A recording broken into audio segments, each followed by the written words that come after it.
Здраво, дечки! Се надевам дека ќе ви биде доста интересно, затоа што е време да продолжиме со нашата нова лекција што се однесува на животните процеси. Од претходниот час напишавте и изработивте наставни ливчиња во кои откривте што е најдобро за живот, односно што е потребно за живот. Ајде да видиме што ќе научиме, односно кој е планот за работа, или што треба да знаете кога ќе го изгледате ова видео, односно кога ќе завршиме со оваа лекција. Познато ни е дека животните процеси се карактеристични за живите организми. На сите живи организми им е потребна храна, вода и сончева светлина. Човекот или животните се хранат преку устата, додека пак растенијата храната ја впиваат преку коренот. Храната се пренасува низ целото тело и низ сите делови на растенијето. Се претвора во енергија која е потребна за растење, развивање и размножување, односно потребно е за сите животни процеси. Остатокот од храната живите организми го изфрлаат напор, со тоа што растенијата, изфрлувајќи их непотребните работи, и го испуштаат чистиот воздух. Животните процеси се доста битни и за да може истите да постојат, човек, животните и растенијата потребно е да се хранат, односно да внесуваат нешто во нив, за да можат да останат живи.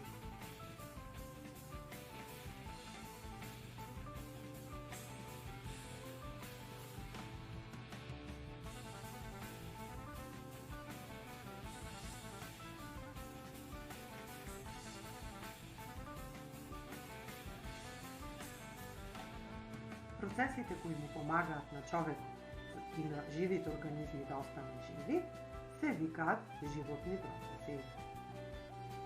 Истото се случува и со растенијата. Точките што ги гледате во растенијето, обоени во различна боја, се во суштина сите оние хранливи материи кои организмот, односно растенијето ги впива од коренот, ги пренесува преку стеблото до листовите и до цветот и на тој начин обстанува жив. Да видиме како тоа се прави. На сликата, како што можете да видите, представете сендвич и вода. Односно, има храна и вода. На некои сендвичот е умилена храна, на некои салатата, на некои месото и така натаму.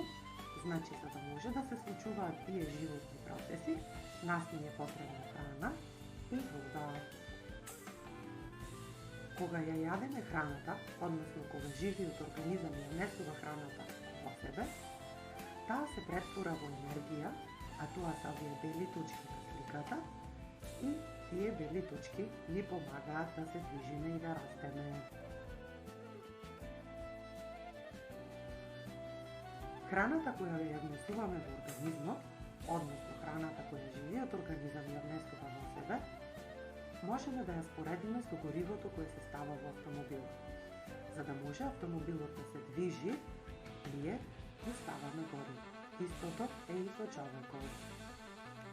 Јадејќи ја храната, ние добиваме гориво, односно добиваме енергија за движење, работа и извршување на секојдневните процеси.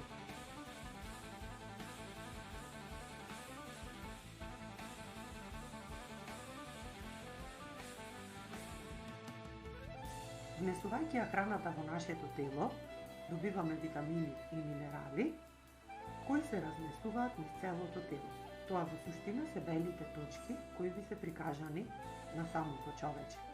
Значи, јадејќи ја храната, ние внесуваме витамини и минерали, кои се разнесуваат по целото тело и на тој начин ни даваат енергија.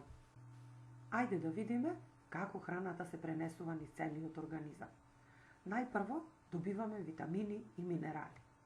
Тие се разнесуваат низ целото тело, значи организмот ги пренесува на сите делови на телото, потоа тие се претвораат во енергија, а вишокот кој сме го внесле, го изфрламе од нашиот организам. Истото се случува и со растенијата. Тие внесуваат храна, односно ги впиваат храната од коренот, преку стеблото ја носат до листовите, каде под дејство на сонцето се претвора во храна, се разнесува из целото растение и на крајот остатокот се изфрла во вид на вода, ситни капки, односно во вид на кислород. Да резимираме. Растението се храни преку коренот, додека пак човекот и животните се хранат преку устата. Значи, кои се тие животни процеси, кои се клучни за човекот и кои се доста важни и треба да ги знаете? Хранење, растење, развивање и размножување. Се надевам дека со ова ви беше јасно за оваа наставна единица. Она што треба да направите е да го препишите планот во својата тетрадка и да ги нацртате животните процеси како што е прикажано во ова видео. Убава работа, дечки, се гледаме!